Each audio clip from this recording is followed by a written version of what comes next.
put some restrictions on the chair.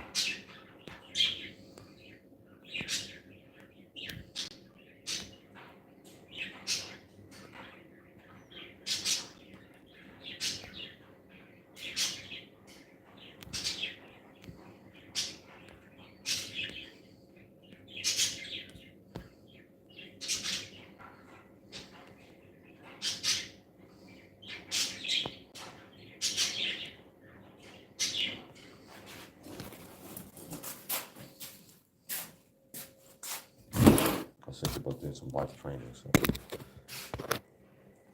do a little bit of punching, string ball punching, light training.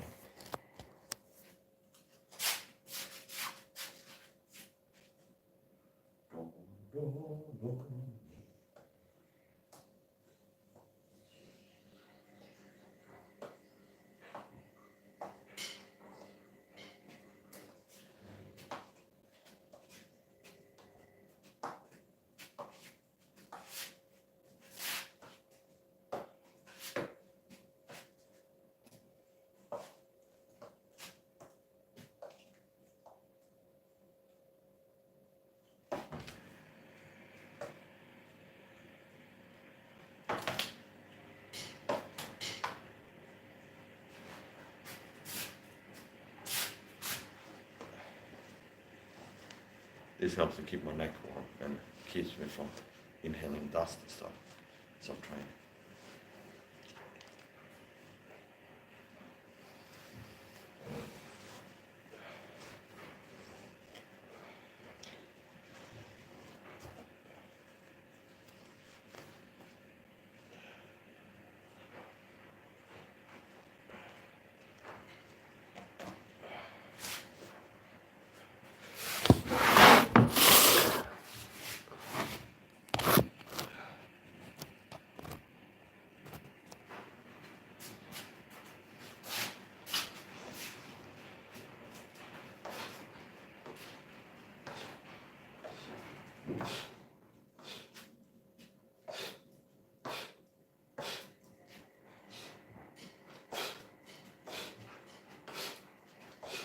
Now what I'm doing is practicing catching with my elbows. First I was just blocking like a hook block.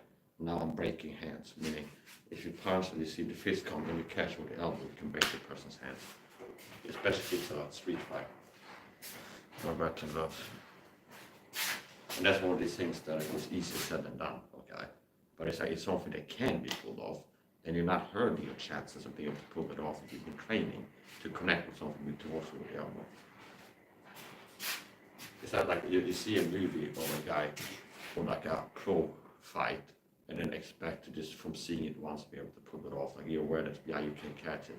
It's like you have to train. Well, it can help to train. So this the one jab here. And I'm catching it off with this part of the arm. And here's the elbow.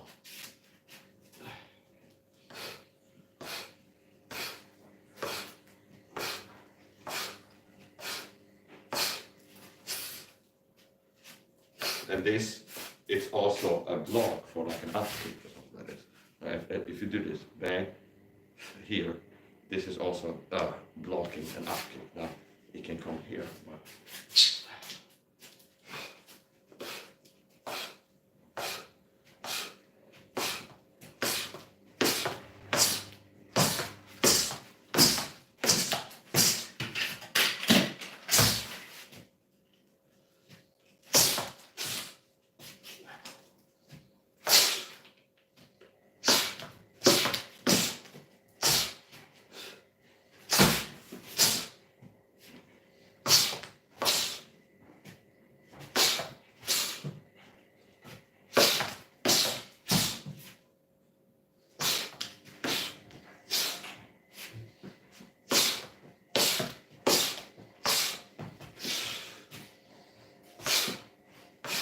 from here I can also do a takedown.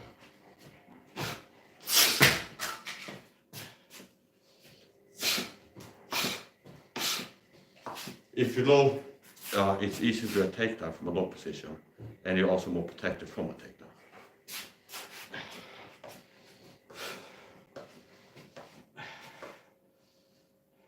probably a pity packet.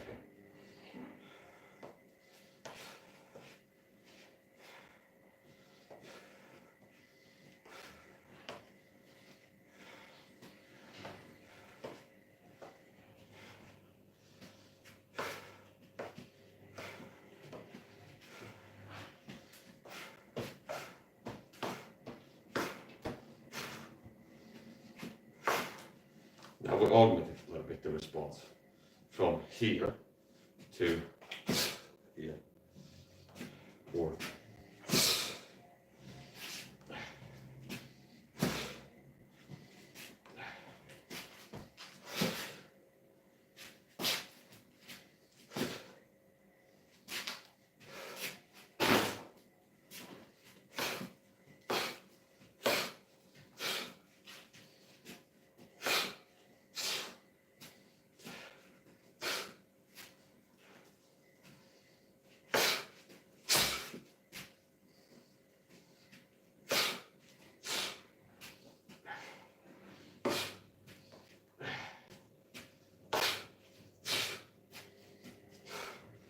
this is better.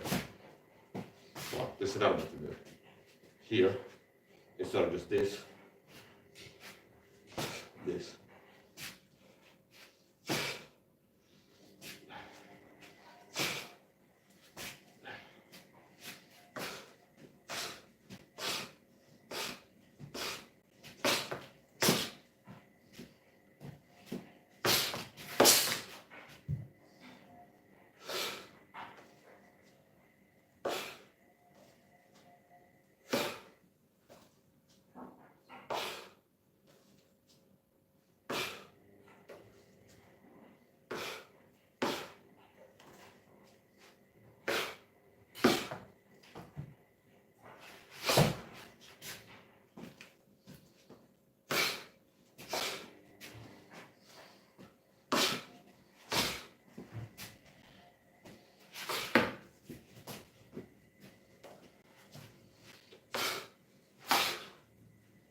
Now here, this is dangerous, moving here, if you're fighting a kicker. Which is why this can be better.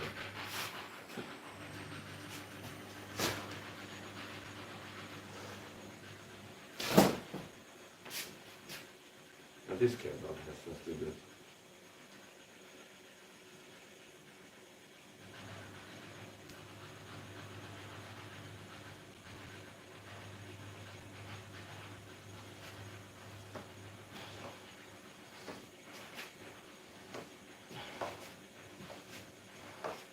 And this is actually good because it changed the belt with extra strength, so it's moving more erratically. It's harder to hit.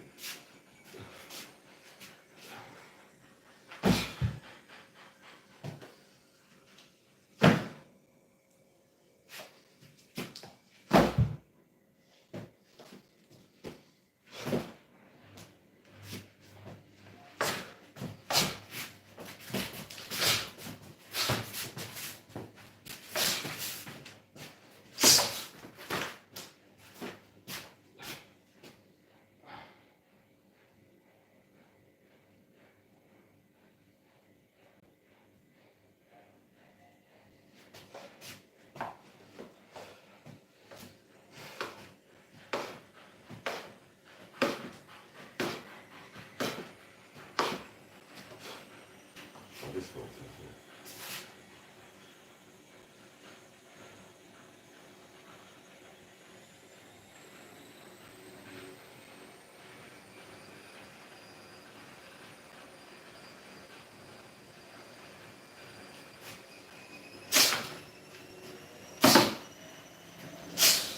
Wait.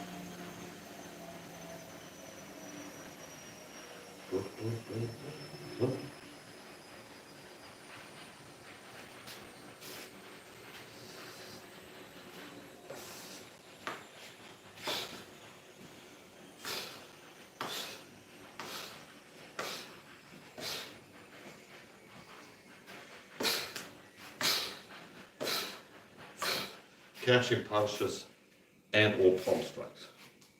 This. Now if you catch it, a lot of times it would be better to not move into it, okay? Because like if it's bare knuckle, you can still perfectly connect on the inside. So if you catch it, it's more like just putting it, like catching a baseball. It might even be better to catch it here, like this, okay? Now that's a little bit over technical. But like something's coming a punch, and rather than hitting it like this, like you're doing mitt work, which you're adding power to the punch, it can be better to move it, catch like with a baseball or something. Well, when it comes here, you start moving back, okay? Now this is like a little bit over technical. It's like having punch into your hand.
This keeps coming off, so possibly I have to use some tape where I can tie the end of this and not have it stay together.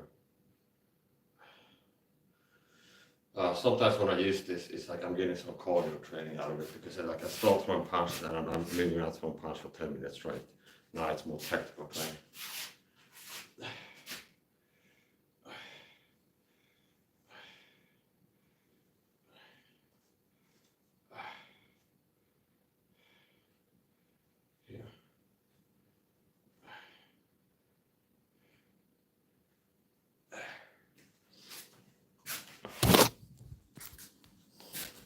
Honey, I'm gonna sleep now. Love you. Good night.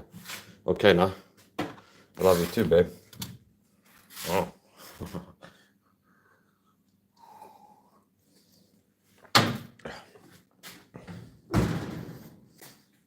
Good night, babe. Love you now. I gotta keep training. Sweet dreams, babe.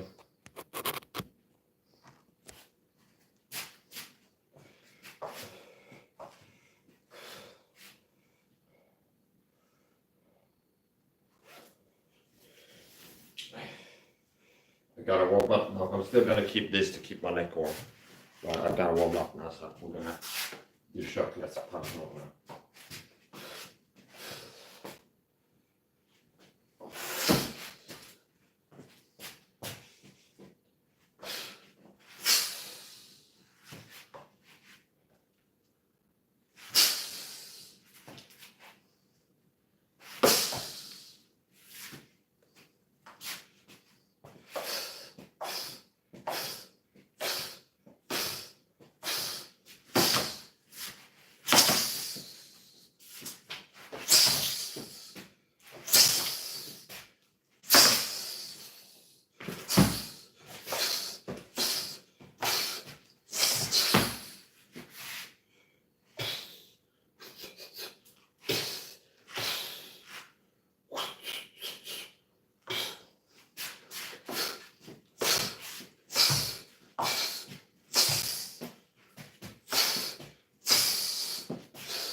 Now do it like this. Let's do it like this. Now do a few like this. Intend to grab with the knuckles and not the fingers.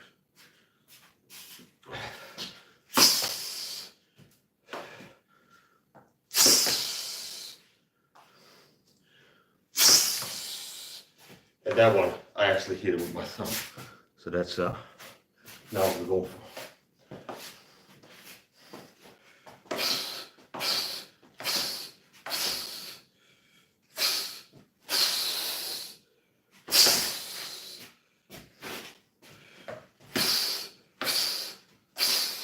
I was thinking about moving this to different place and use it for another type of training. So before, when I do that, I cut it down. I'm doing a training session. Well, I got it here.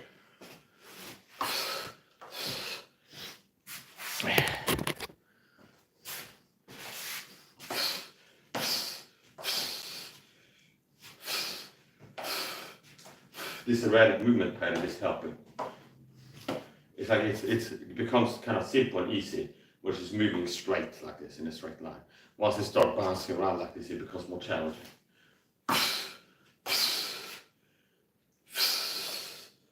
Now he was doing this, which made me miss it.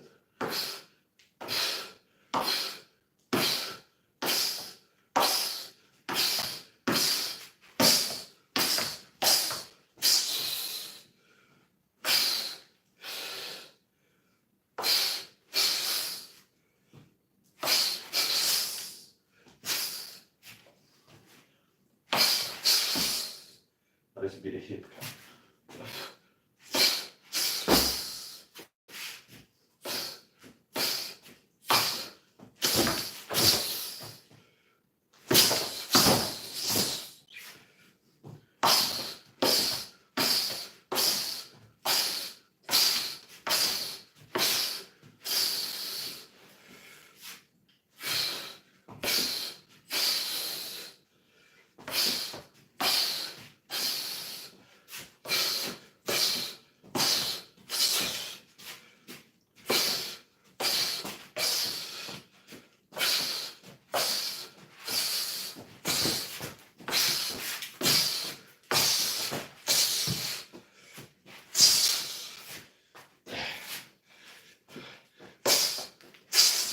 Got in the eye actually.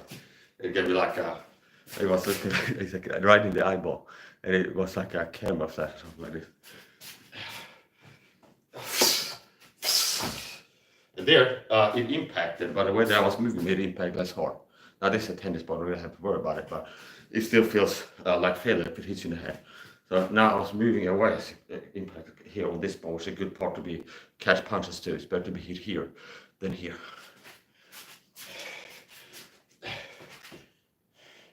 Now, like I said, here, if you find a kicker, moving here, you find a tension and you catch the up kick. You do this. Okay.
Got me died.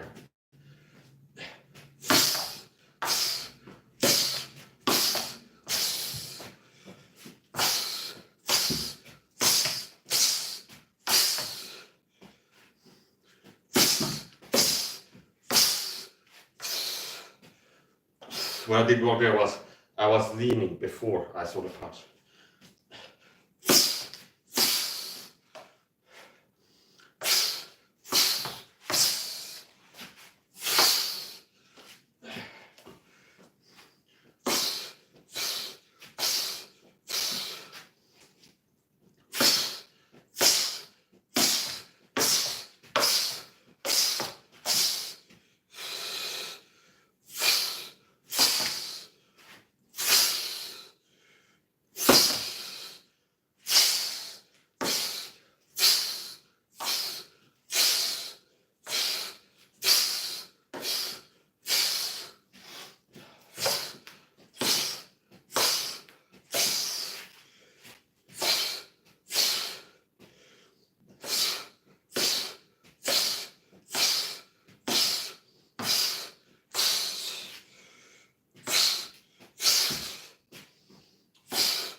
Yeah, that was good for now.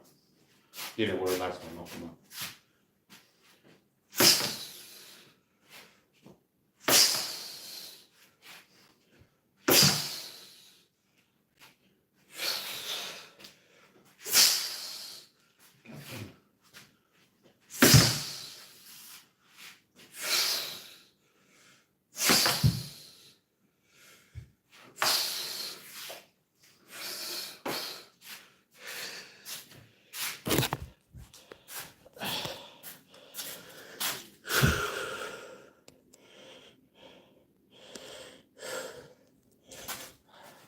No, my start stream is complete. We're after flexing.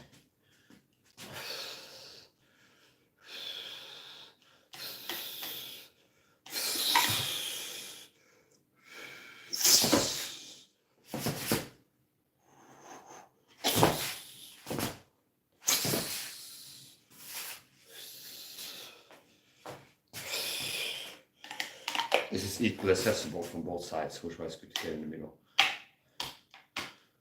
Okay, this is about as easy getting to it from both sides. You can have in the back too, same there. Whoop, whoop.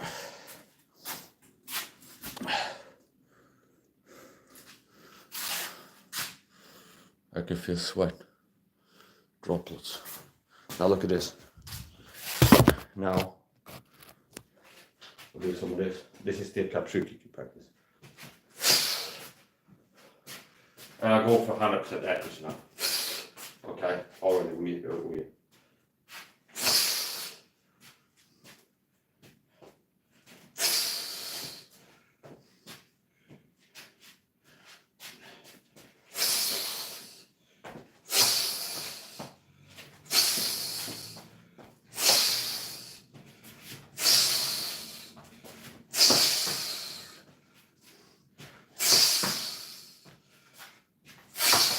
Yes, that's a good one. That was the best hit out of the ball.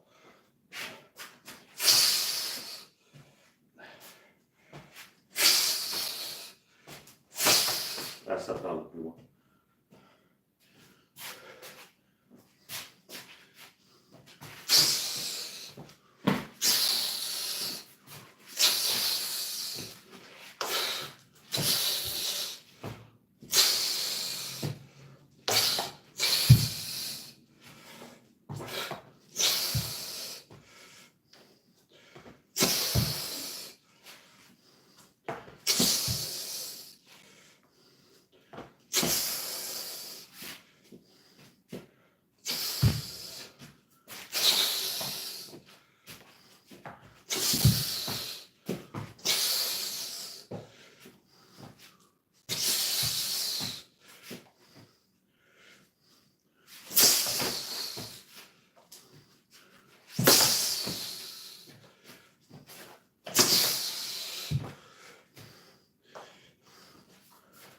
just do some regular side of that.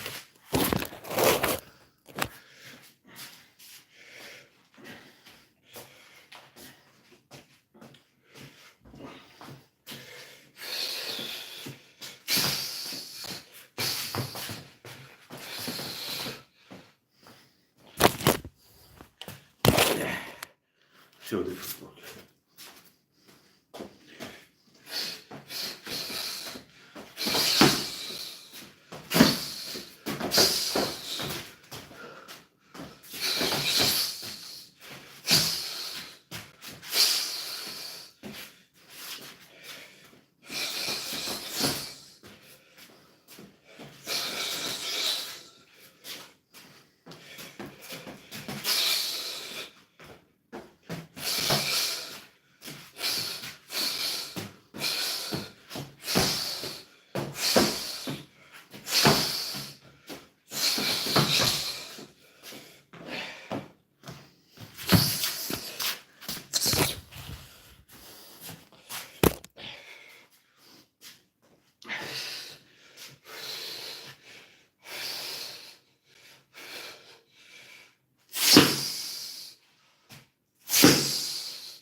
You can generate power different ways. I play around with sometimes.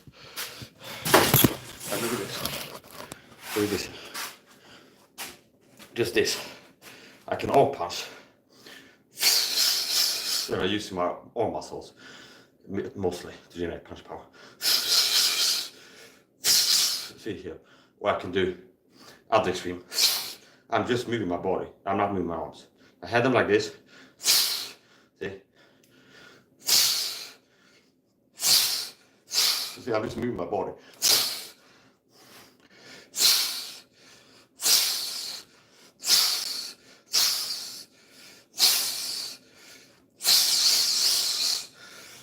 See, and if you add both, we go from here, and you use arm power and body rotation. You can hit it.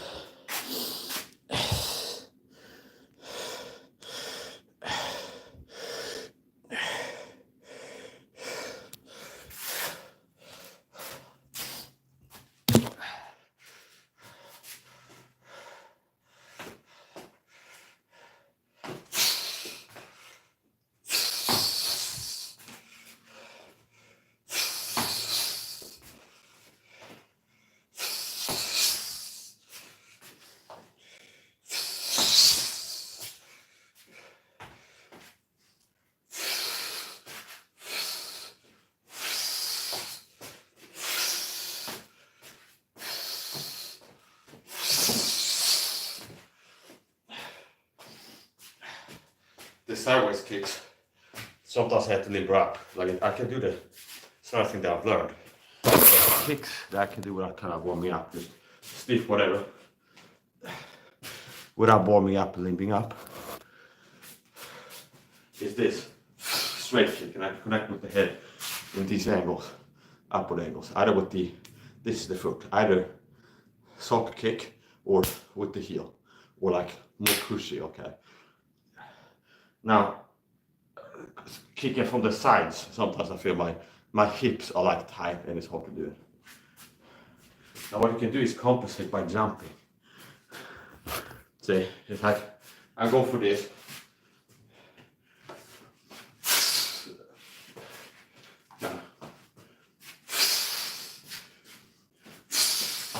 And it's like as towards the moving up there, I feel here it's like tightness.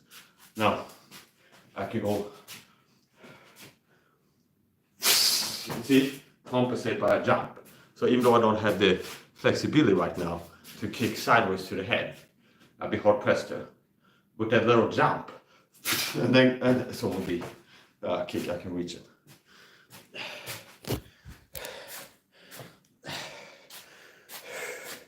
What do I do now? We spray this down with some vinegar. This catches dust because it's like in the middle of the air. So dust going through the air will get caught there. Now there's some bleeding inside. Thanks.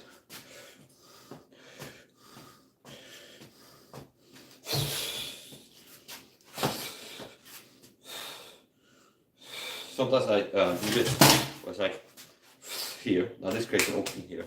So keeping this or going from here to closing it and then checking something without, while still keeping covered here.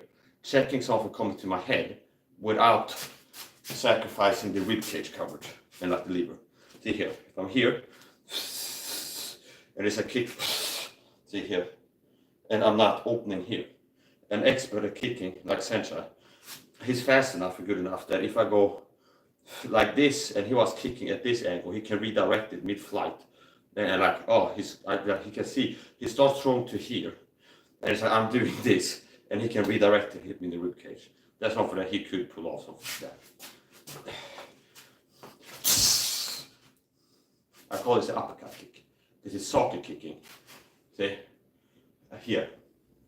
And it can come here too, from the front. But it's moving in kind of this angle. And it can be kicking this foot, either like this to your face with insole. It can be going for the socket kick, uppercut kick under your chin. And you pull your head back so I can push into a bottom of the foot kick. See here, I'm going for this under your chin here. If you move back, see, I can extend it and push off, it becomes a regular heel kick.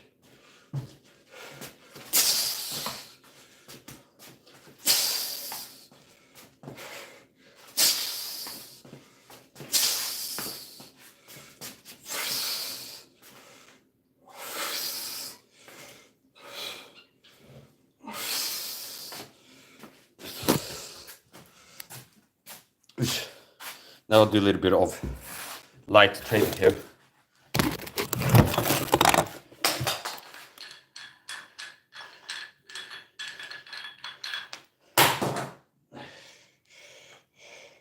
Now with this, or with these. You can also do some of this. This is something else you can do. Like it has special like bells where it's like you're balancing in a different way. And I'm training my wrists and all kinds of stuff with this. Like, you don't want to try this at home. I can easily see how somebody starts doing this. They hit themselves in the temple or something like that. And another annoying thing is it keeps unscrewing itself.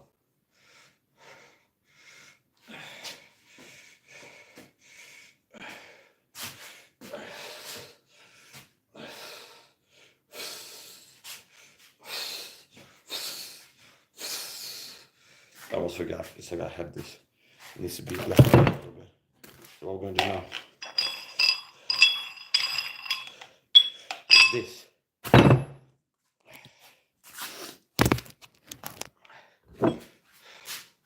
Here. I can fit two of these.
The next leg, we're adding the 2 to it. We do one more leg, and then I'm adding the 2.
Now,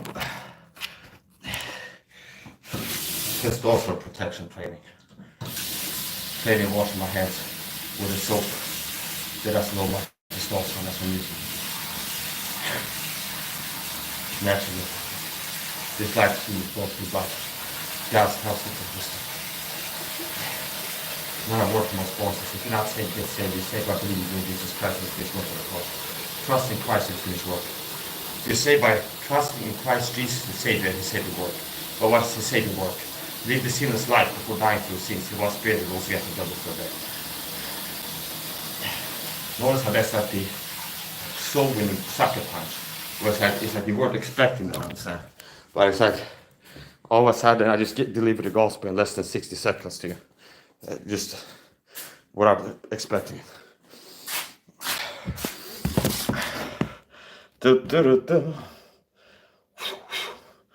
Okay. Ain't nothing to this. Is not hard stuff. This is baby work.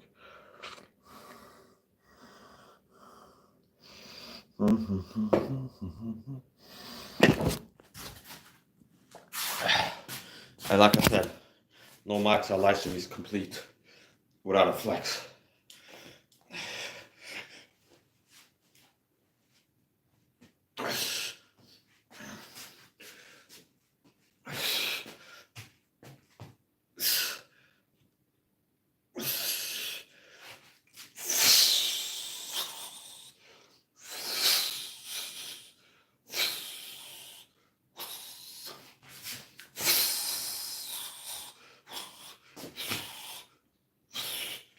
So I call this the quasi-motor muscle. A pro bodybuilder would know. I use the anterior hip flexor. Something like this. Okay. Okay.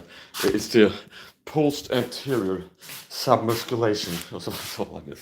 Okay. I call it quasi-motor muscle. Yeah. This.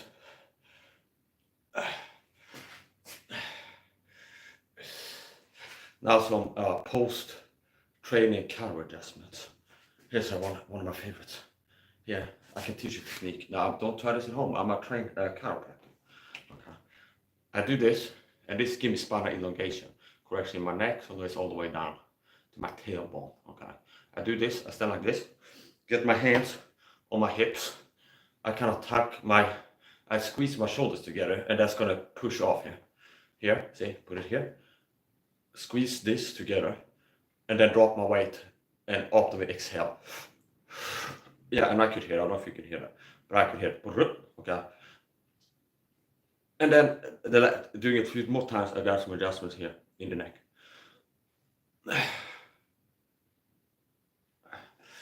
Here's another one that I do. Wrist lock myself, push off. And that got me a click here, and what I'm doing, a lot of times what I go for is clicking my shoulder, my elbows. I get clicks in my elbows. I didn't need them, so I didn't get them. There's another one. And that click. Okay. So stretching and chiro is one of the same things. If you do stretching well enough, you get chiro adjustments if you need them. Here is a stretch, and if I need a chiro adjustment in my shoulder, you will click. There's another one that I do.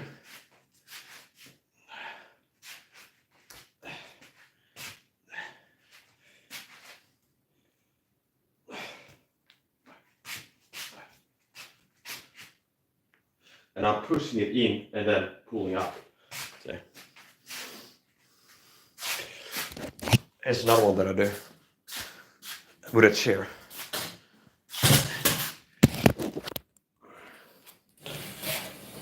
Oh, okay. Yeah, we'll solve with this one. Here. That clicked.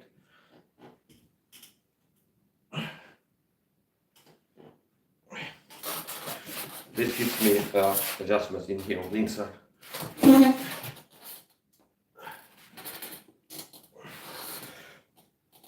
Yeah, lower back.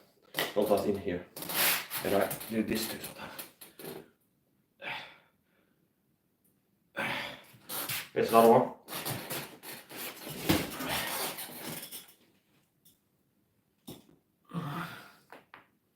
Then here's the start.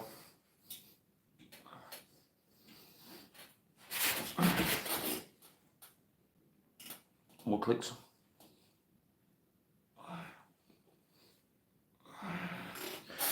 There's another one.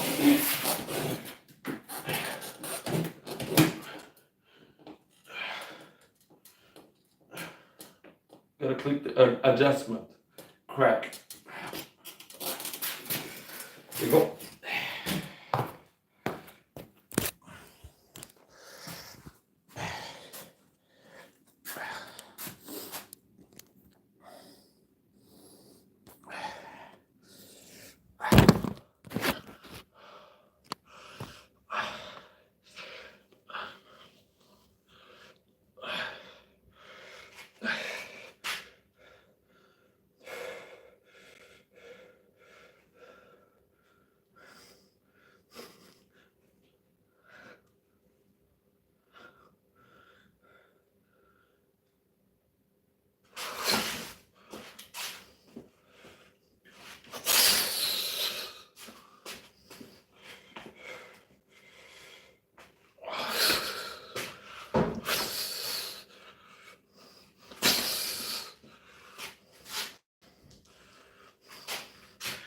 Yep. There's nothing to it.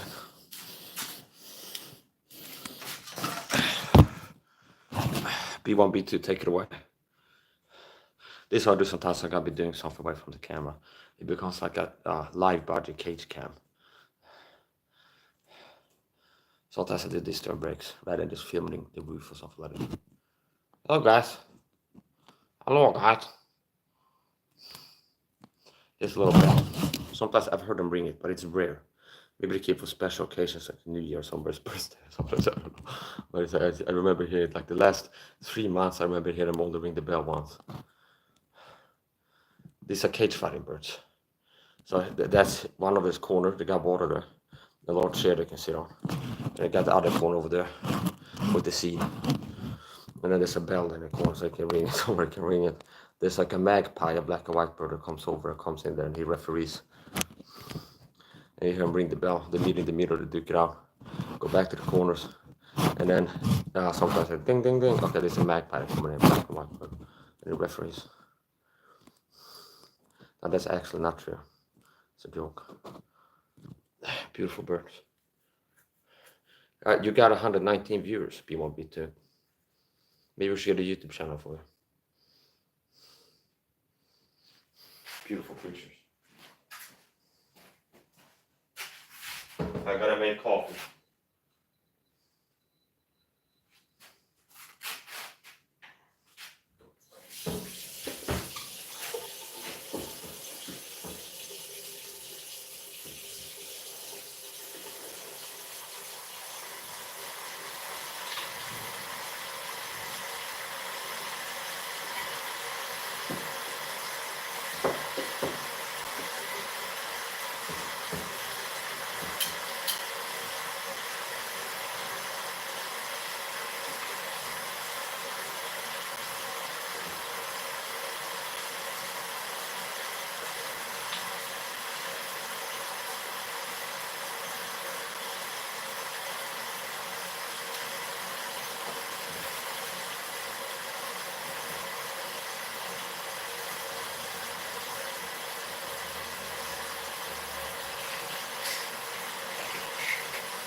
It's a good beat complex.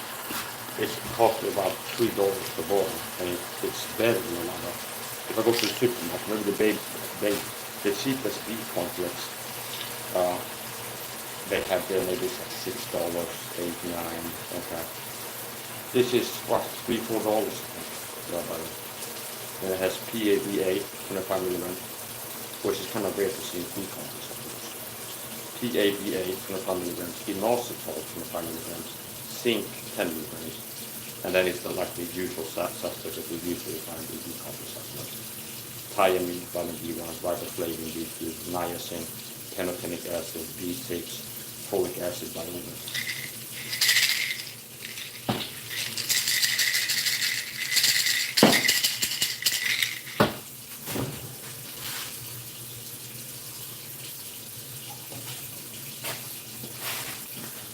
And it has my rehydration.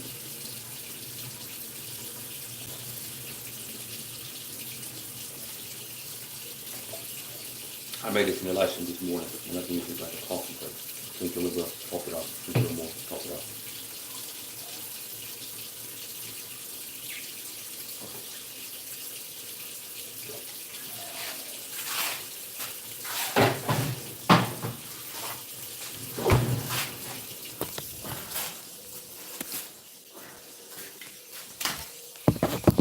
They moved over there. I think they're eating. That's their seed tray.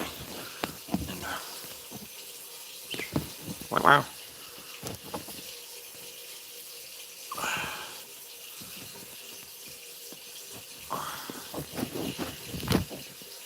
There you go. It's a good thing.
B1, B2, in the core.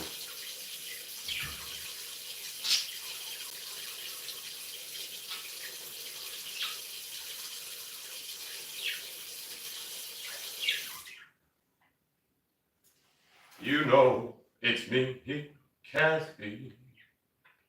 Out in the wildly windy road, you have a temper like my jealousy, too cold to breathe. How could you leave me when I needed to? Possessed and I hated it and I did too. That's one of my favorite songs. Bad dreams in the night. They told me BT was going to lose the fight. In the You know, it's me, Kathy. Sometimes when I stop singing, it gets them to stop singing. This time it didn't work. They might be a little bit nervous about the camera. They're not used to that thing next to the cage. So they're sitting there like checking it out from behind camera. Making sure it doesn't come at them or something like this. I guess the camera lens looks like an eye to them.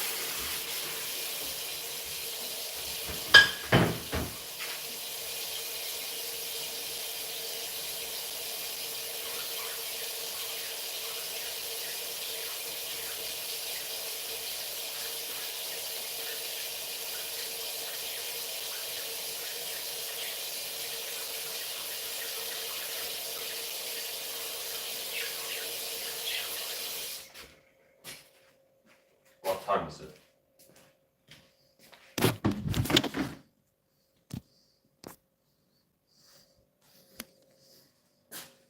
$19.32.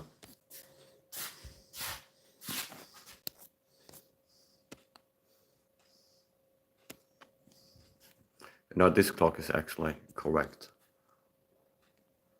I had to reset it, change the battery and move it. It was like 10, 15, 20 minutes something late. Or what did I say? Early. Behind.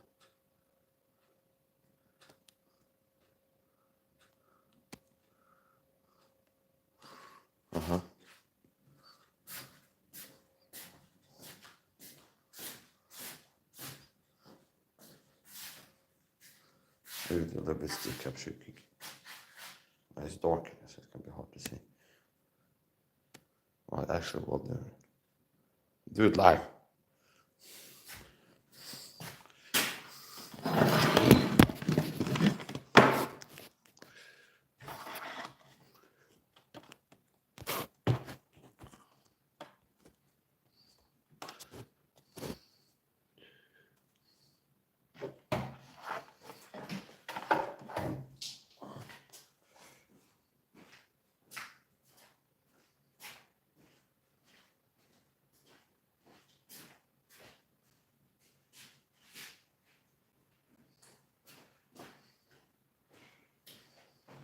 I show a little trick of the trade with the capture kicking. This is how I do it. I don't try this at home.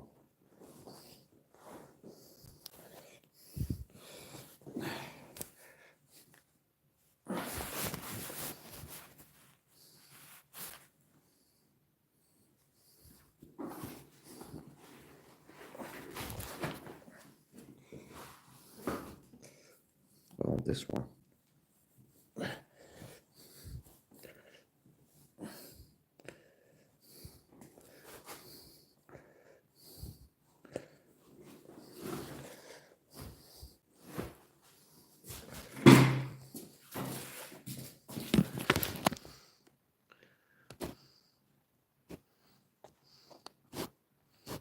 I'll show you my combo.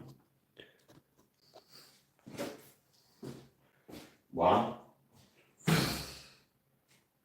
2, 3.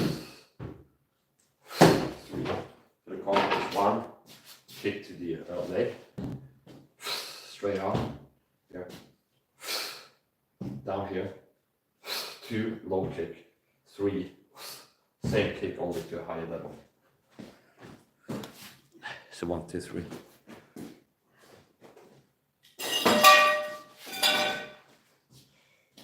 Go live. 1, 2, 3.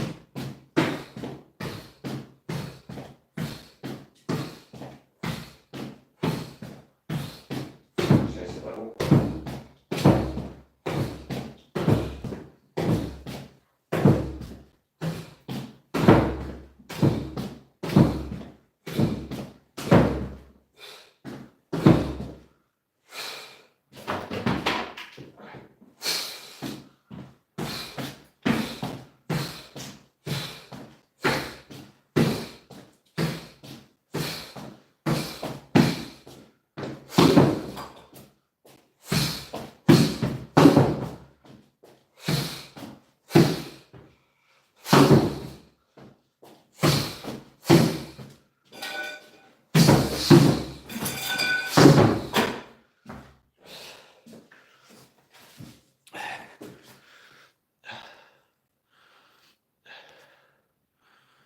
Do it like this because it can be simple.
got a message from my girlfriend.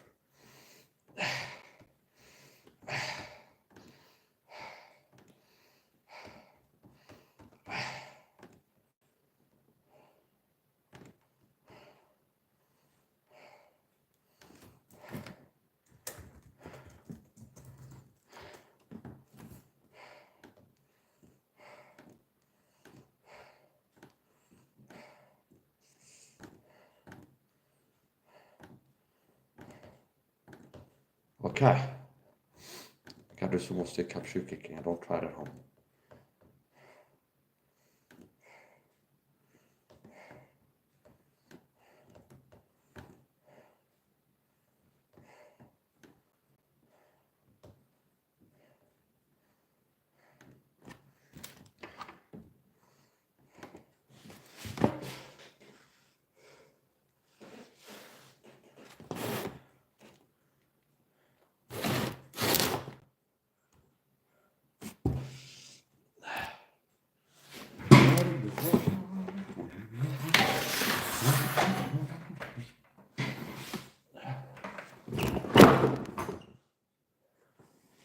You know, it's me, 'cause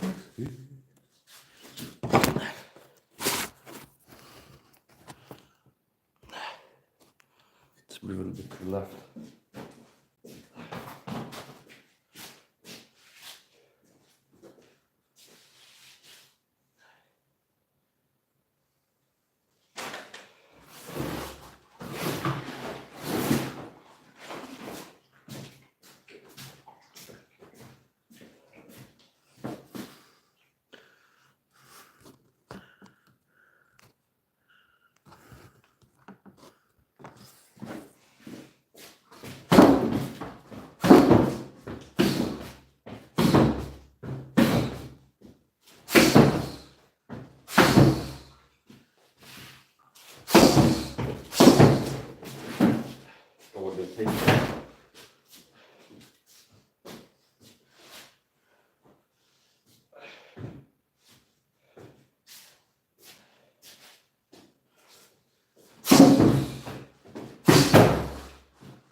my muscle activation on some kicks. A lot of times I get cramps here. So I guess it's the right kicks where I can generate explosive force more from the core here. So a lot of times after so many kicks, or even in some boxing sessions where I go like more intense as it is, a lot of times this area will start cramping.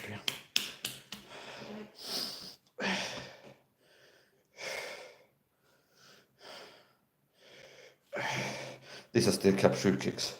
It can break somebody's knees, legs. One good kick that connects to the shin bone can break the shin bone and fall down on the ground. It's up to you what to do to them when on the ground. You maybe get a grip on them, so forth. Knee kick can destroy the knee, kick into the knee, and you don't need a lot of pressure.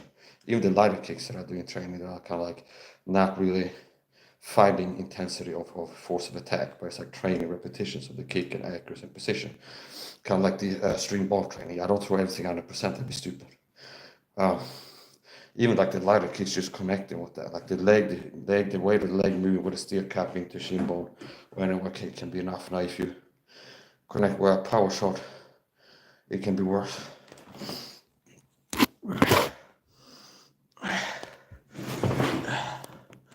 So using the backhand with the flash seems to be the secret to success here.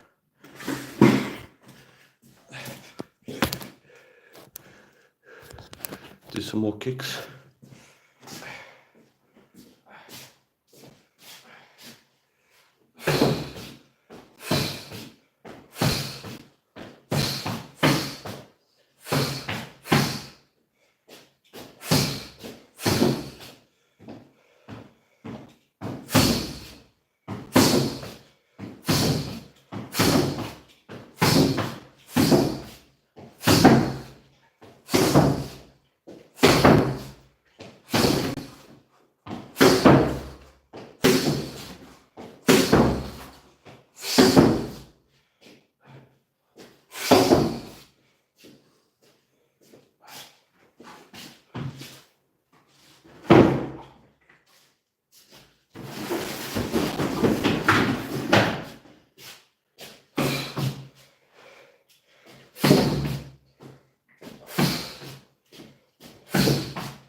This is hands down one of my favorite kicks to train.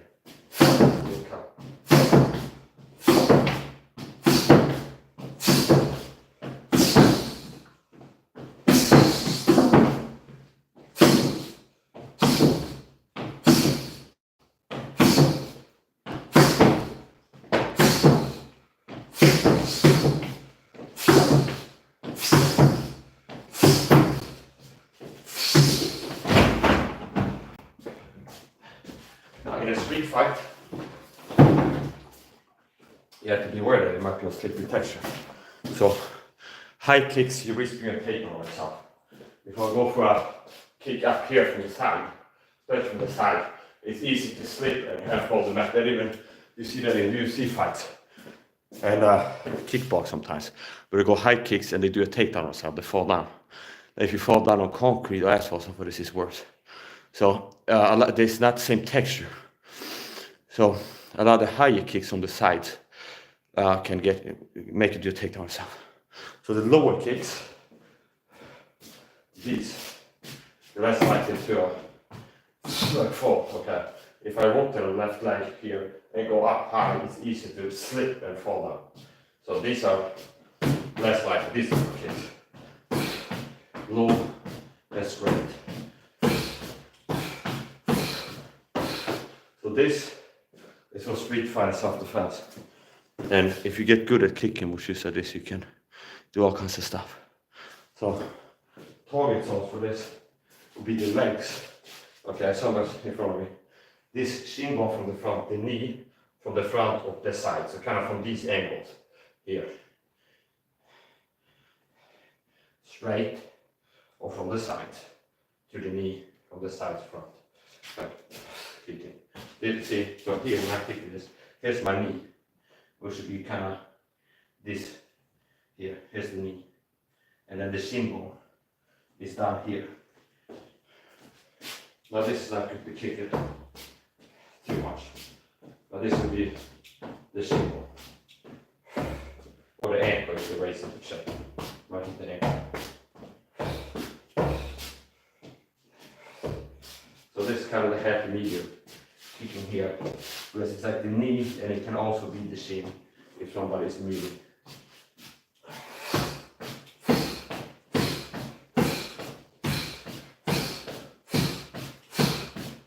And I'm aiming for the tape all the time. The tape is pronounced like a C.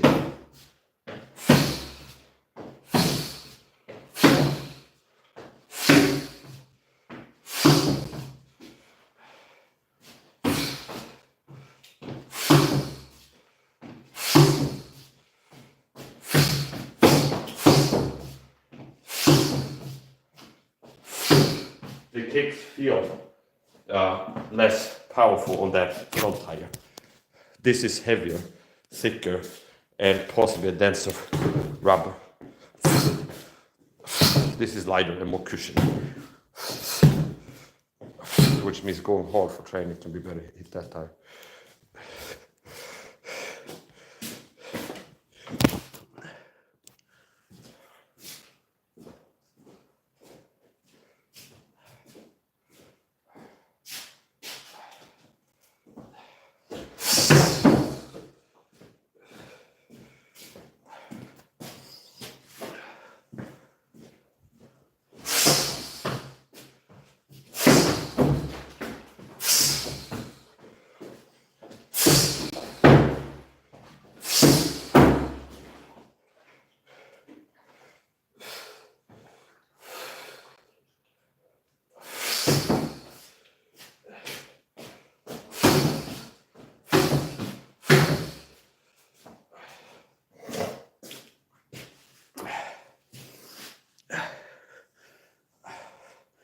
Don't try anything you may do.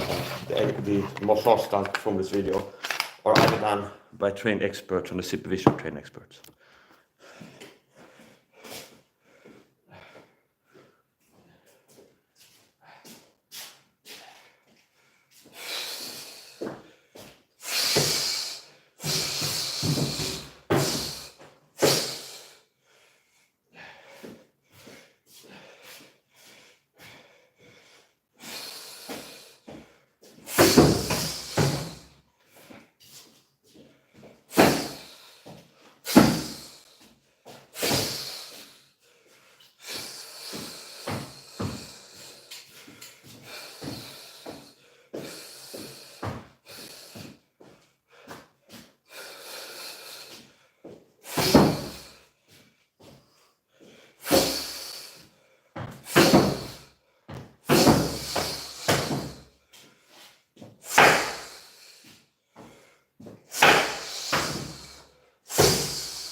You breathe the water, try to sit.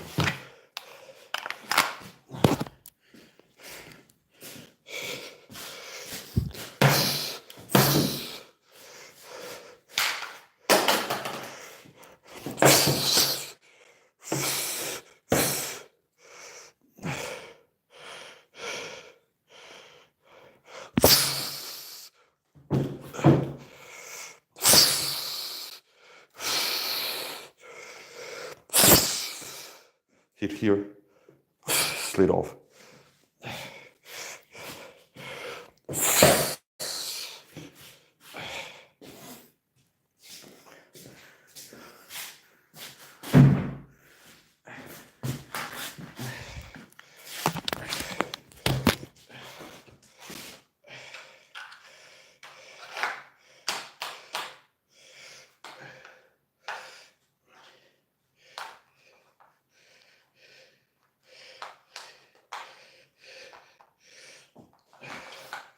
Did this whole thing possible. We're going to do that, we're going to improvise something.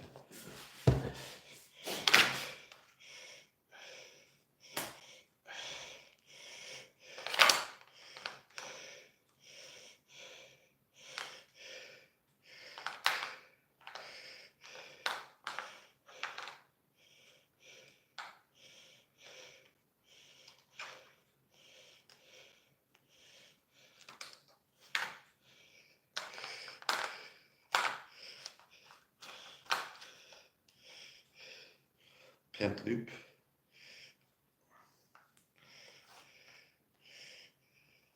Do an openable knob.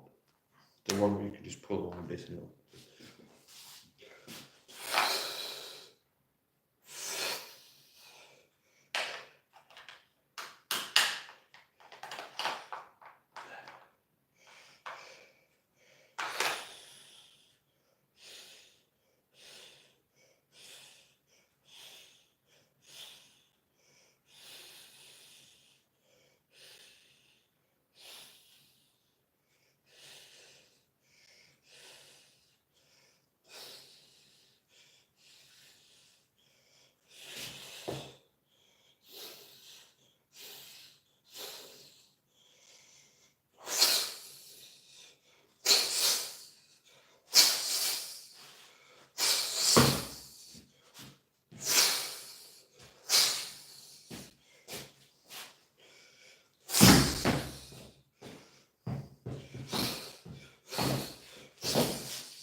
I'm the one.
is a blocking grip of the knife. Here. This can catch a kick, elbow strike, punch, anything.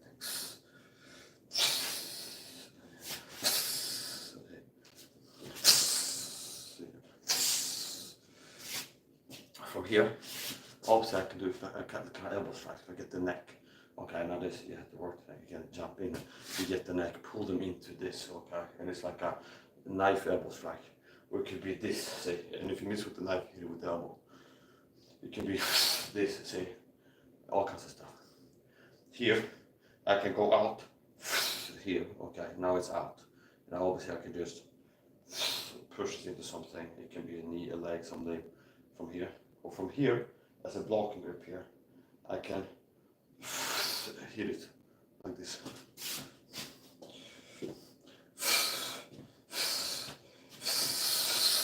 There, yeah. See, yeah.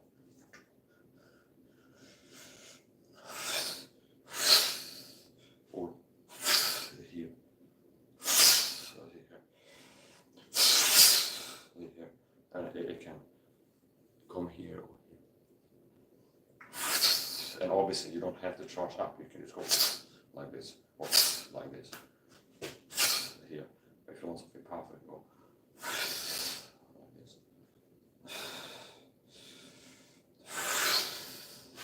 This is a good grip for stabbing. But it had to be reality centered. If you do only shadow boxing, it's easy for you to think that you're the shit. So I've been making videos. You can think I'm whatever. Okay. It sounds like some people think you're arrogant. You think, oh, you think you could teach them. Yeah, I can get people better. I can get people better than knife fighting. Okay.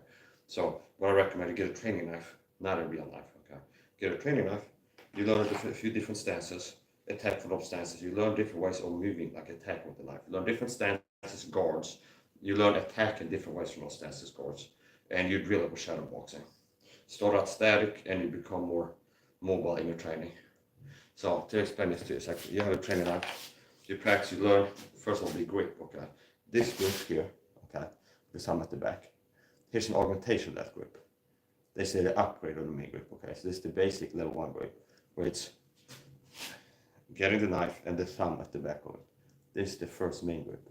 This is the second grip, it's a hammer grip, okay? Now, this is the two ones that are good to learn first. This one here, this grip, see here, this grip with the thumb at the back. Second grip is the inverse grip here. Looks like this. Learn these two grips.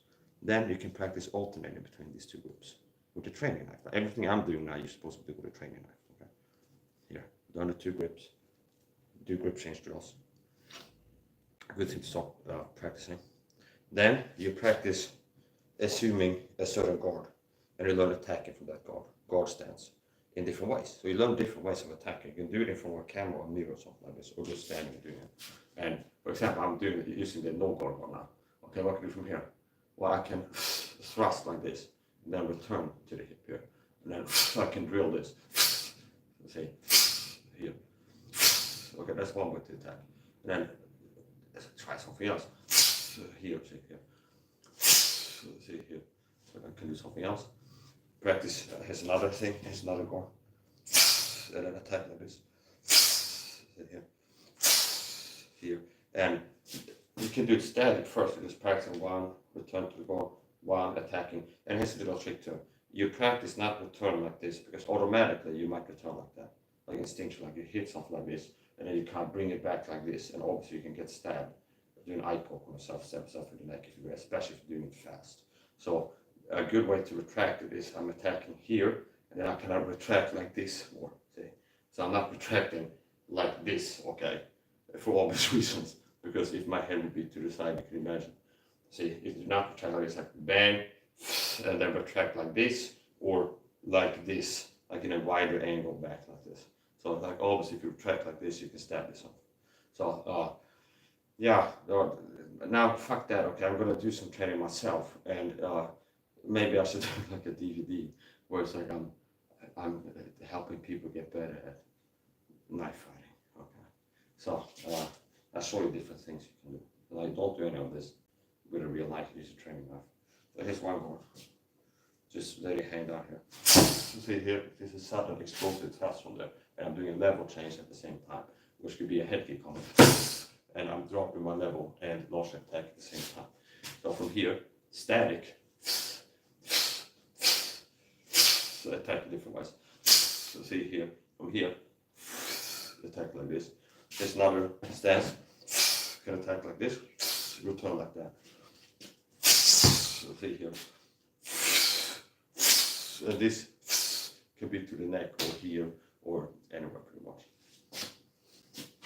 So 2 grips, I show you some grips. Here's the grip, main grip, with the thumb in the back here. Now, if you're stabbing something that has resistance, like a human body with bones in it, if you have the hammer grip, it's easy for your hand to. I cut myself in training before doing that long ago, and that's part of why I've gotten rid of that. But here's the point: the hammer grip can be used, but it's not as secure of a grip as some other grips. So if you're hitting something like a hip bone, for example, this powerful, like explosive stab here, your hand can come down here. Okay. So here's the main grip here. This is a good grip, like this all-round grip for attacking in different ways. Here. Now, here's a level 2 upgrade that grip, which is better for stabbing. Putting my pinky at the bottom, and this is the inversion of this grip. Where this grip hitting something like, let's say there's an elbow or something, I'm hitting like a powerful thing. Same there, I can lose the knife. Either like lose it to the side or like lose it this way with the hammer grip. So this is a more secure grip if I stab into a wood board or a hip bone or a shoulder or something like this. This alone is keeping my hand from sliding down. So just the thumb, before even adding like a good firm grip with the fingers. So having the thumb here is a secure grip for like stabbing into things. Okay, and here my hand can slide down, but here even with a loose grip it's keeping my hand. Just having the thumb there is keeping my hand from sliding down. This is a stronger grip with the thumb here. And then this is the basic grip, like regular grip. And the augmentation of that is an inversion of the other grip, where you have the pinky at the bottom. And for stabbing things like this is also more secure because just the pinky here can help your hand sliding down. Okay. Now this is like strong enough a lot of time, and like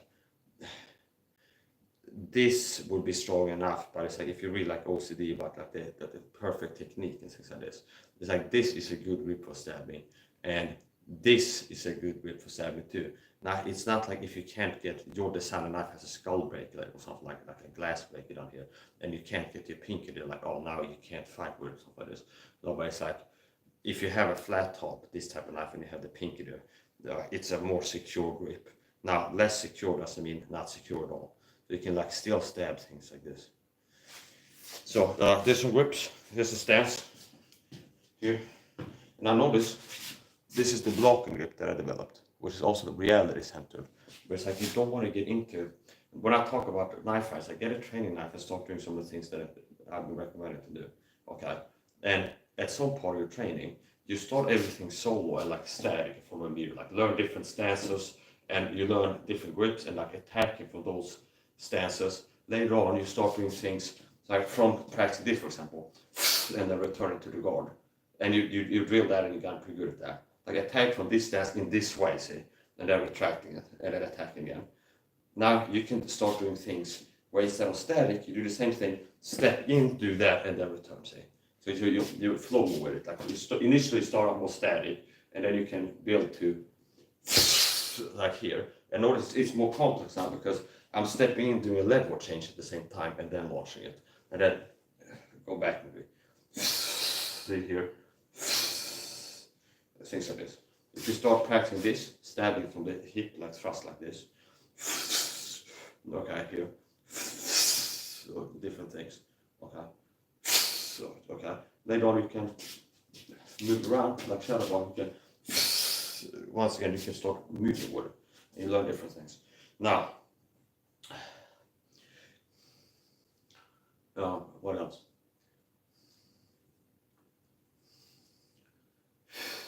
Yeah, the blocking grip. Okay, the blocking grip. Now this is kind of, it depends what type of knife you have. Okay, but the blocking grip, yeah, taking it from shadow boxing to impact training is recommendable. So if you start like the first week of training different things, you do it like shadow boxing, knife fighting shadow with a training knife, okay, not an actual knife. Later on, you start flow with it, okay, you start on shadow boxing. Later on, you start doing impact training. So you take your technique execution from air, attacking the air, and doing shadow boxing to actually impacting with your attacks. Like you saw the little thing I had with the tires, where I could use that and I actually hitting some of my attacks with a training knife. Okay, if you don't use a training knife, you're liable to get hurt. Okay, so especially starting out. See, now I'm practicing like here, counting here, 1, 2, like here, for example, here. Okay, here. Or it can be it can be a slash here and then a stamp here. Here, for example, if like it's cut and then move backwards, that would be. Yeah. Now I'm moving back, see, as I'm attacking. And then it can be stepping in and do it too. So you want to take it to impact training pretty quickly, because there are exposed flaws in your game, like if your grip is bad and things like this, and you're actually building muscle memory for impact with your attacks. Okay? So we can talk about training knives too. You want soft rubber knives for sparring, okay, generally. Because if it's a rigid knife, that's better for impact training, solo impact training, and shadow box. Like a rigid, stiff training knife, that's better for solo training, impact training, or if you do like more grappling drills or something like this. But if you're doing like impacting, sparring with thrust and stab, things like this, and rigid knife can still break ribs and things like this.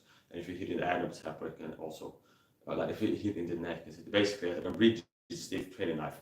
If you're hitting somebody with it, can still cause injuries. So you want soft rubber knives for impact training. For solo training, you use something rigid and stiff, a training knife. For shadow box and impact training. And you could get like, if you have a yard or something, you can have a tree or something like this and use that for impact training. Or something, just anything off the resistance. And like I said, don't use actual real knives, okay? Because it's risky, you can hurt yourself, especially starting out. So, to the blocking grip, I figured out. Here's the blocking grip. And this works with my arm and this knife, okay? Here. See, this is the blocking grip that I figured out. So, obviously, if there's a kick coming here, I can move into it and catch like this. I can do a power assist catching it, let the person kick in here. Now, this, something powerful, it's like you might lose the knife. Okay. Now, this is a stronger blocking grip. Now, it's not like it's impossible. It's like you have a good grip, you can intercept something, and they get caught without losing the knife. But this is like a more secure blocking grip, but I have it pre-rested, so it's not this and then this when it gets kicked, and like bending the knife out of my wrist. So the fingers and the wrist are like the weak links. Okay, if you get kicked or elbow strike here. See my wrist and my fingers, okay? Now, if I have it here, the energy gets directly translated into my forearm. So it doesn't turn my wrist or fingers. I'm not feeling anything push on the blade. Okay, I'm not.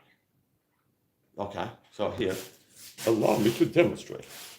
I know, I don't want to chip it. I was going to use this to hit it, but that would chip it, possibly. It could, so. About this knife. Maybe I have something else. Yeah, we can do this.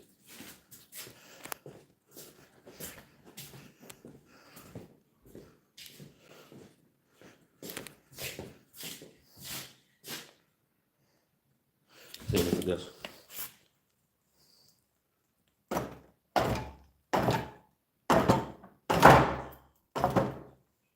It came persistent. I'll show the 2 steps here. Yeah, okay, here. See here. See? And it holds up. And then here. See, it holds up. Yeah, whatever. This is my full series on. This is my fish scars.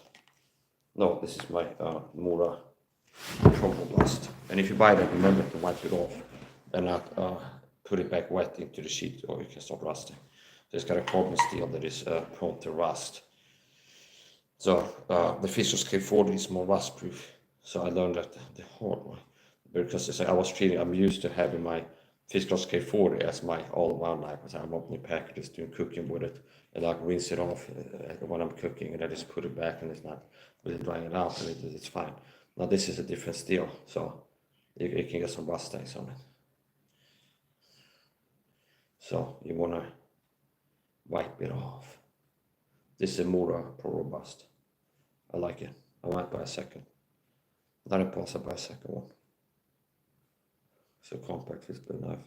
This is better knife for fighting. The second all-round knife that could be used for fighting with, but it's more like a utility knife. This is more of a fighting knife. You can use it as an outdoors knife too. You can chop things with it.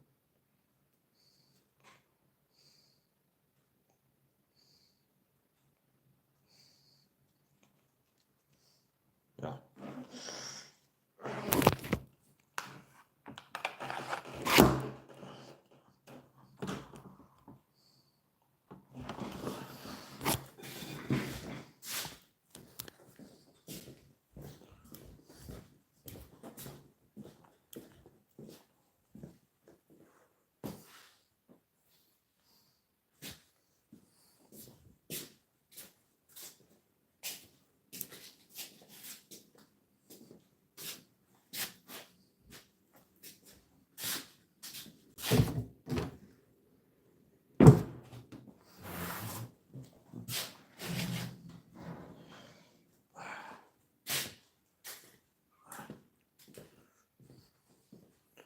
I'm looking for something to put trash in. I got some stuff to throw away here.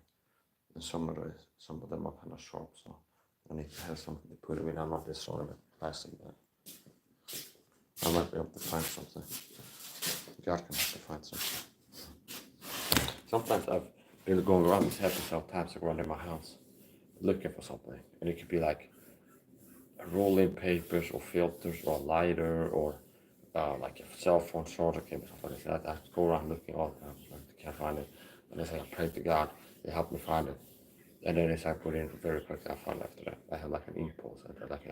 I feel like, I understand, I go looking for something and they say I can't find it. I spent a lot of time to look for something. I go pray to God, help me find it. And I'll go around and like, I just have an impulse, I check this place. And I check it and it's there.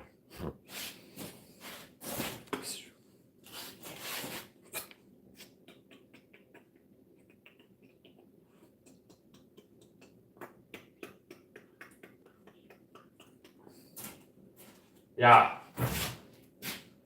Yeah. Yes. This is from yesterday. Right in the fridge.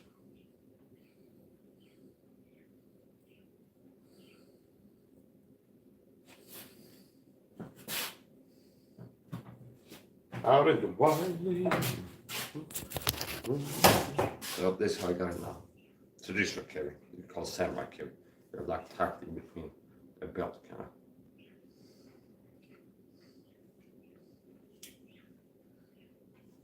Whatever. We'll keep this going. So here's the thing. I want to do my license all the time. It's not high production. It's like, okay, let's go. And it's like I'm live while I'm doing stuff. And then my can I just do something else? And I come back and I start doing something else. Okay. So that's a good description if you wonder what my license is like. I said, I just come in here, I do something, I go away, I come back, do something else a little bit later. Now, here's the live body cage cam segment again. It's on you to carry this now. Yes.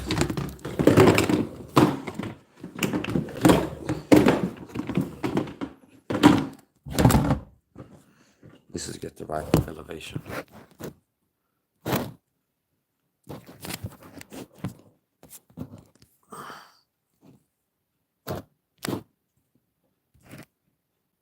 Yeah, I see you there. I bought seed for these guys yesterday. Or was it the previous time I was shopping I bought seed for them? Here's some of the seed. And I have a fresh here. That's the new one. These are budgies, budgie regards. Great birds. Not great as in large, but it's a quality. Great pets. doesn't need to be walked. Low maintenance. The low maintenance. All I gotta do is like once a day. Not even once a day. I could like do it once a week if I wanted to. But basically, put in water and seed, and they take care of themselves.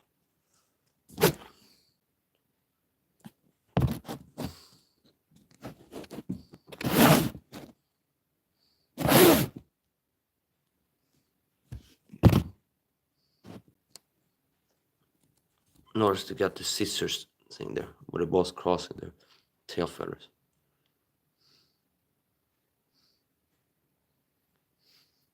Yeah, so I just gotta leave it there, so I gotta get this stuff down. Wash my hands and all that stuff.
No, don't try it this before. I dropped the plate before.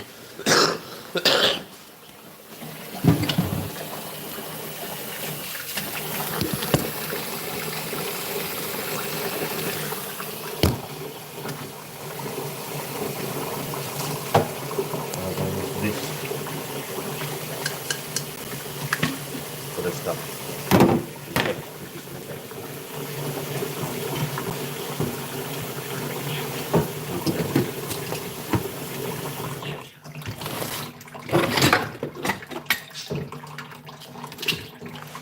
Like I said, don't try this at home.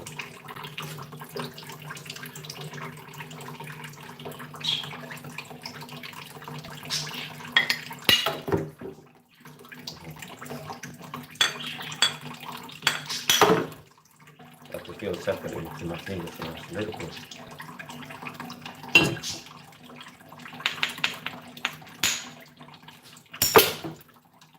Yeah.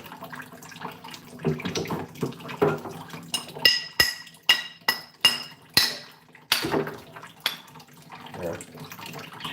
Like I said, this license is performed by Spinal, it's a trained national expert stuff. Or under supervision. The reason I close my eyes is because I don't have glasses on. Yeah. So that's better for Christian to start with close eyes. So having this specific scenario.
There is no vessel of blood. Very much interesting. So, that's the same theory.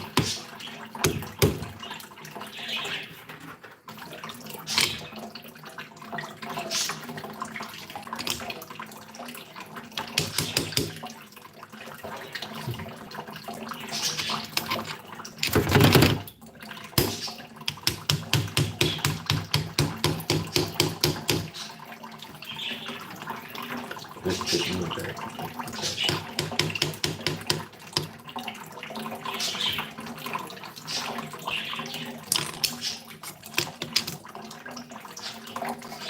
Second way you might be experienced.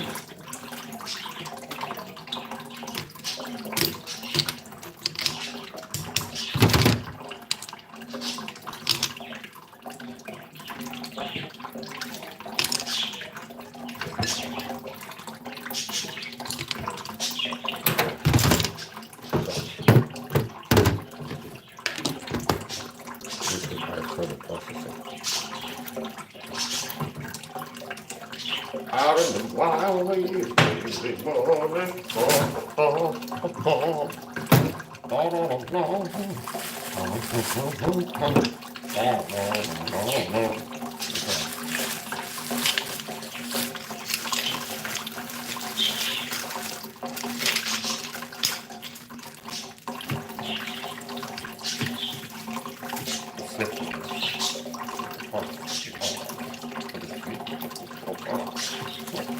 yeah, that's exactly it. And this is only here. Okay. Yeah. Now, did you have wash your hands and concentrate further.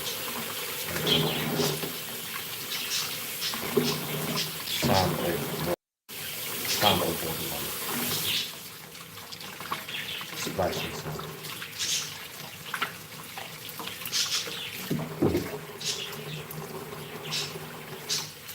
This is not something bad. I got a burnt with, okay. And it looks like a vagina, okay. I got burnt so bad. My arm, my hand to a vagina, okay.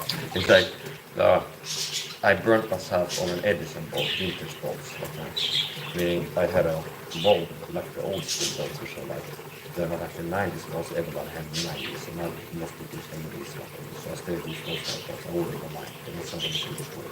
There's like a small little red light that I have on the beds there, and I reach for something that okay, cool.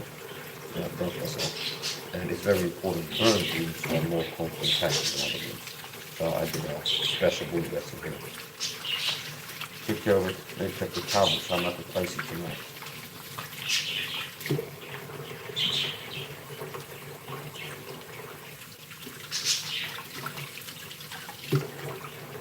Actually, why not do it right now?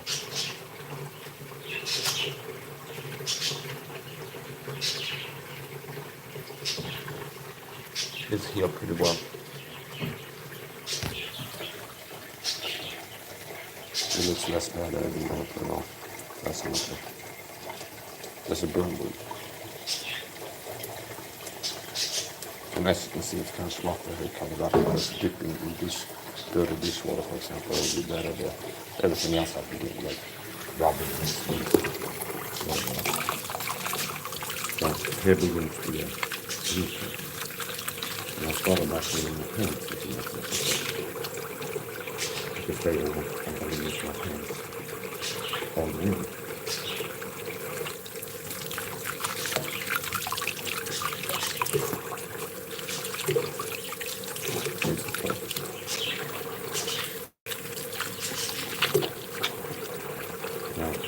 That's like a now I'm using this part to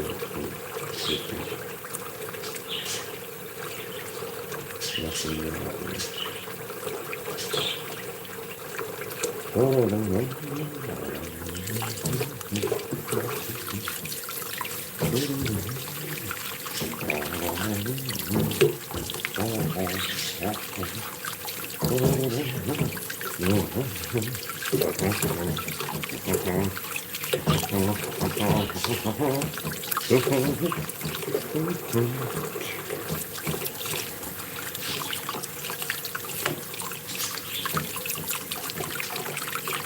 Actually, what we're going to do this time, we'll do a special. We'll rinse it out with my new shower attachment.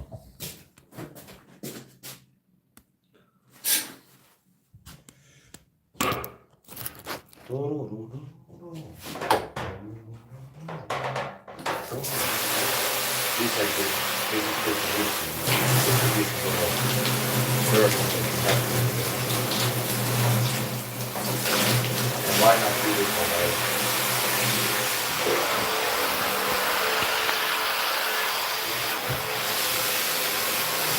One more.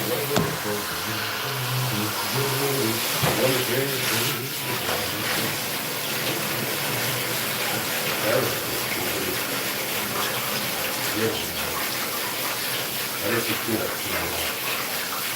That's a bit special fantasy.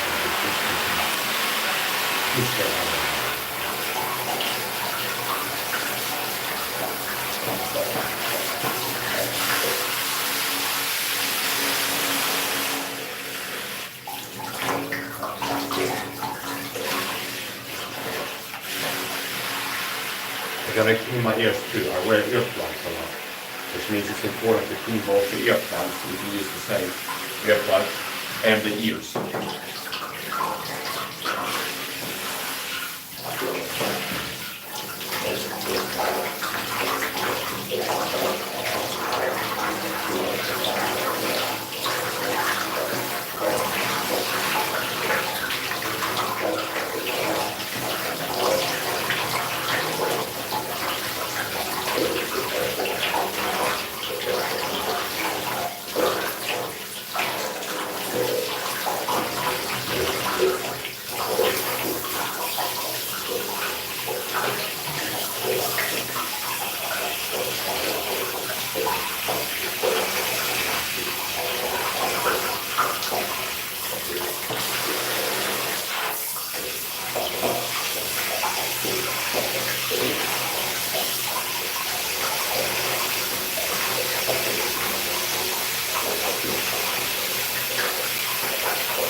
Okay. Yeah,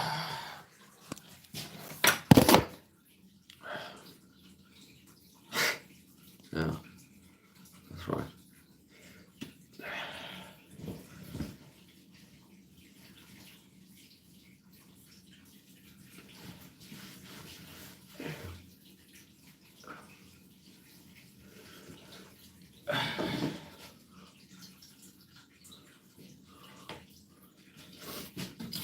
Now to wash the earplugs. Then I gotta do some wood here.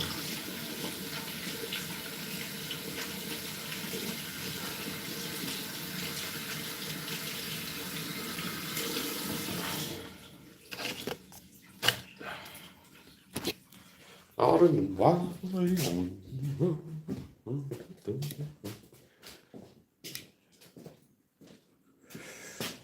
Where's my medical tape?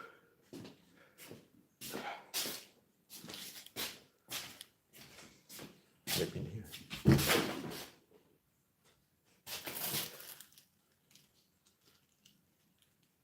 No.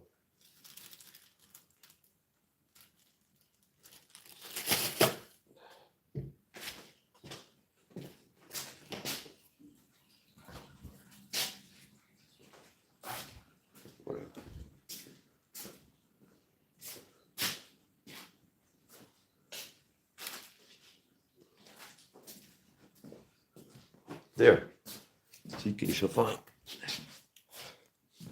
That's the type of light I burnt myself on. It was here on the window on the nightstand.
I just keep it here for a while. Turn it. And like this. Doesn't have to be that wide, we are.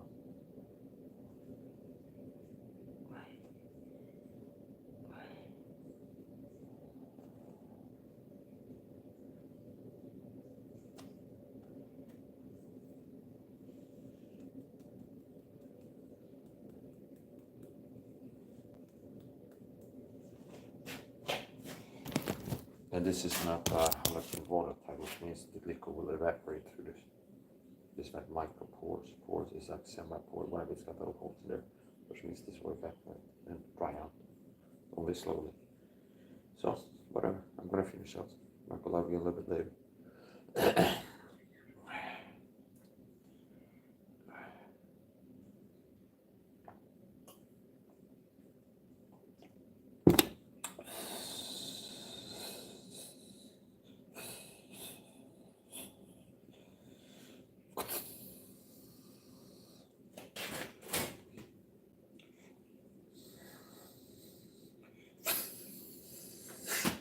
Bene, video.